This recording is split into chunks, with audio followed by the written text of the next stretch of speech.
player with Brighton at the age of 36. And yesterday he came face-to-face with one of his former players, Wayne Allison. Osman, who's yet to resolve his financial dispute with City, was making his third appearance for Brighton when he lined up against top-of-the-table Swindon Town. The former England defender was partnering another veteran, Steve Foster, in the centre of defence. Swindon were unchanged, but Paul Allen, signed in midweek from Southampton, began the game on the bench. We joined commentator Jed Pittman early in the first half.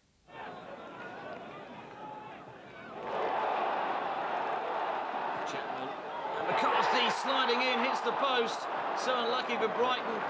Digby well beaten. Finney's got onside here, and Finney has scored. Swindon with the early lead.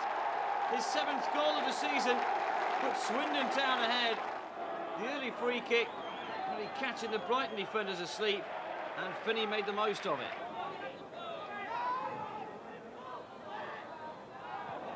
House's clearance. Bowden. A mistake now by Tucker's freed Finney. He's got a great chance to make it 2, and does. Steve Finney's 2nd goal of the afternoon has put Swindon well and truly in control at the Goldstone ground. It was Bowden's long ball, and Tuck, the defender, misjudged it completely.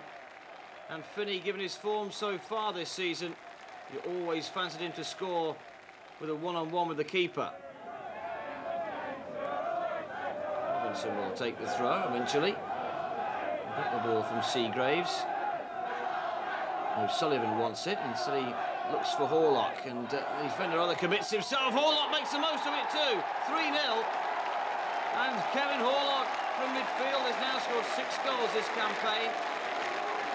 The cracking effort it was too, to the delight of his teammates. Throwing really catching the Brighton defence for the 3rd time this afternoon at 6s and 7s. Misjudged it completely. Horlock said thanks a lot. Horlock. Allison's header going astray. Osman punts it forward. The header on may well find a chance here, and does. McDougall, the goal scorer. I think it possibly took a deflection on its way past Fraser Digby. Ball played in and knocked down in the end by McCarthy. As it falls for McDougall, the shot striking the left ankle of Ian Culverhouse and sending Digby almost the wrong way.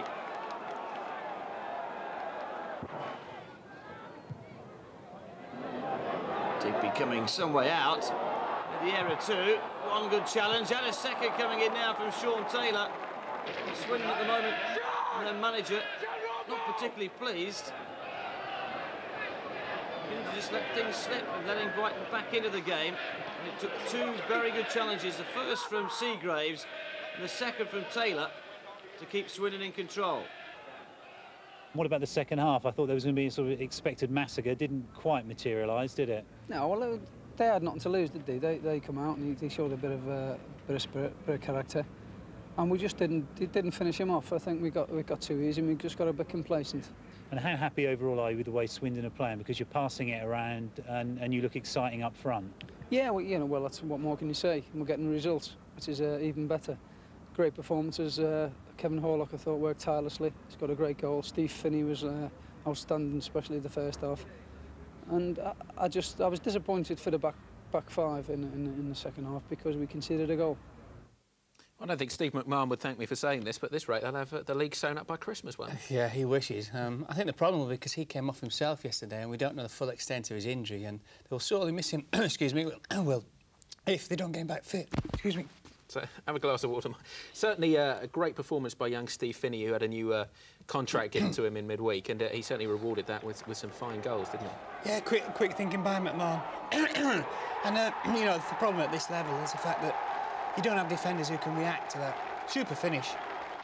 And they certainly rate him very highly at Swindon. That's why he got the extra extension. I gather he was taken on trial early on, and the new contract really an extension of that as he's proven himself.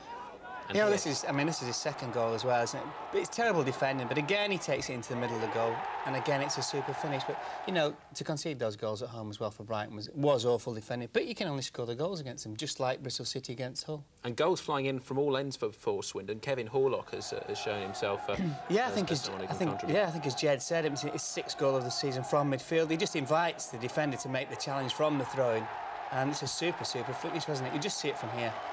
Defender tries and has a little dabble to nick it. It bounces up beautifully for him. Left foot, favoured foot, into the far corner. 3-0, half-time, end of story. As the interviewer with Steve McMahon pointed out, we were expecting almost a massacre at that point, weren't we? And it didn't quite materialise. I think mentally players turn off as well, Will. I think that's the other thing about it. And this was the goal that Swindon did concede. But you do turn off. You're 3-0 away from home. You've done the hard work.